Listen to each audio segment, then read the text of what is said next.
Hello friends, कैसे हैं आप सब लोग। आई होप आप सब लोग बहुत बढ़िया होंगे। फ्रेंड्स, लास्ट वीडियोस में हम लोगों ने आपके साथ 2012 सितंबर में जो एग्ज़ाम में 15 मार्क्स के लिए क्वेश्चन आ रखा है उसको कवर अप किया था। एंड आई होप आप लोगों को वो क्वेश्चन अच्छे से क्लियर है। अगर आपको उस क्वेश्चन से रिलेटेड कोई भी डाउट या कुछ भी प्रॉब्लम है तो आप लोग मुझे नीचे कमेंट सेक्शन में बता सकते हो। एंड अगर आपको किसी अदर सब्जेक्ट से रिलेटेड कोई प्रॉब्लम है तो आप लोग मुझे टेलीग्राम पर ज्वाइन कर सकते हो। उसका लिंक आपको नीचे डिस्क्रिप्शन में मिल जाएगा और वहाँ पे आप लोग मुझसे अपनी प्रॉब्लम्स डिस्कस कर सकते हो।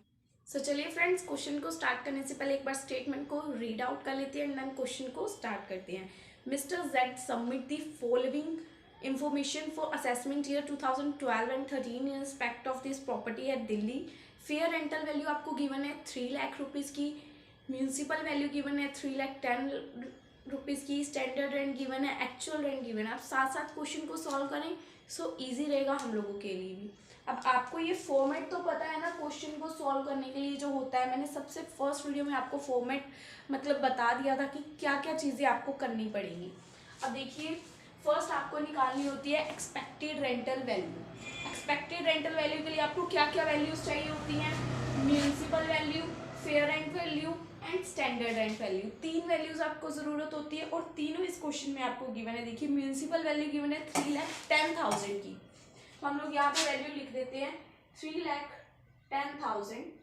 ठीक है, उसके बाद आपको फेयर रेंट वैल्यू चाहिए जो आपको गिवन है 3 लाख की, हम लोग वो भी लिख देते हैं 3 लाख की।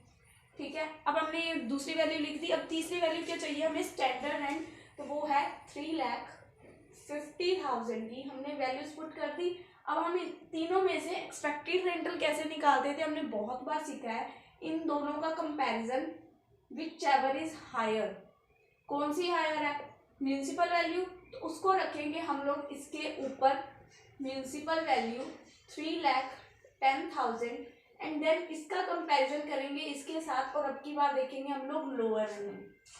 ठीक है जी, फर्स्ट म्यूनसिपल को फेयर रेंट के साथ कंपेयर करोगे, हायर वैल्यू देखोगे, एंड सेकंड जो भी हायर होएगी उसको स्टैंडर्ड रेंट के साथ कंपेयर करोगे और लोअर वैल्यू देखोगे। अब इन दोनों में से लोअर कौन सी है?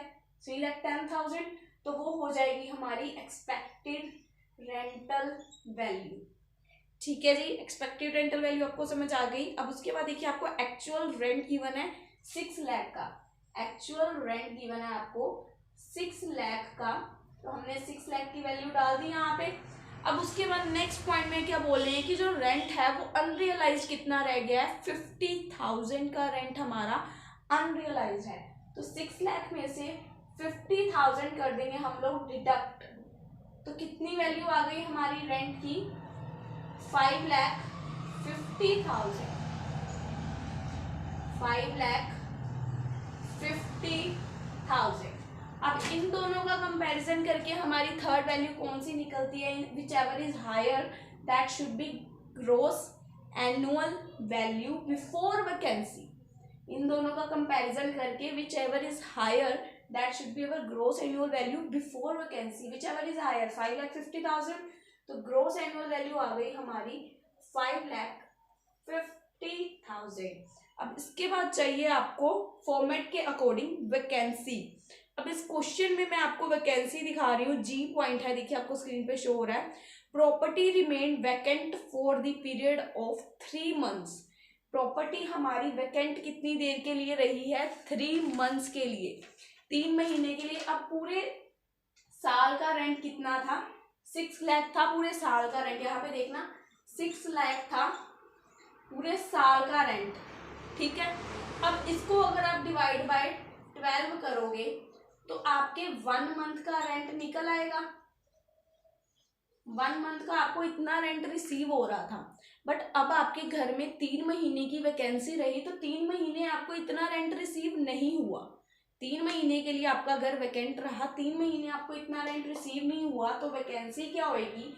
50,000 इंटू 3 कितनी आ जाएगी जी वैकेंसी आपकी? 1,50,000।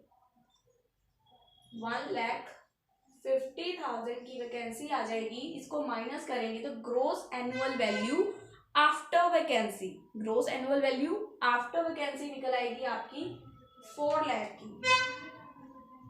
यहाँ तक आपको आई थिंक कोई कंफ्यूजन नहीं होगी फ्रेंड्स। आफ्टर दैट आप क्या करते हो, अपना municipal tax according to format चल रहे हैं हम लोग, कुछ भी न्यू ऐड नहीं कर रहे हैं। इसके बाद आप क्या करते हो, म्यूनसिपल टैक्स एक्ट। तो म्यूनसिपल टैक्स आपको 50,000 का गिवन है, आउट ऑफ विच 10,000 पे बाय टेनेंट। तो जो टेनेंट पे करता है वो हम लोग नहीं लेते हैं, सिर्फ वही लेते हैं जो ओनर पे करता है। तो ओनर टोटली कितना पे कर रहा है, 40,000।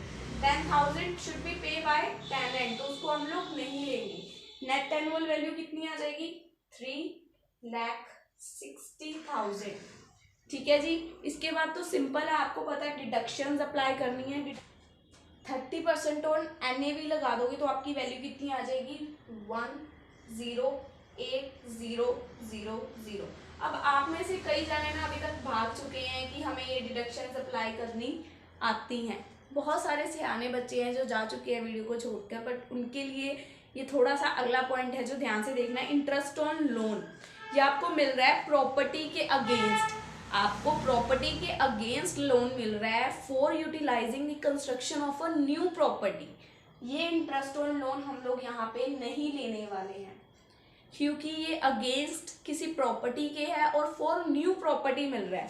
आप लोग लास्ट में एक नोट देने वाले हो कि deduction of interest on loan, जो इंटरेस्ट ऑन लोन की डिडक्शन थी विल बी अलाउड, उसको हम अलाउड करते, बट अगर computation of income of a new property होता, मतलब अगर हम उसको न्यू प्रॉपर्टी पे लगा रहे हैं तो उससे हमें इनकम होती।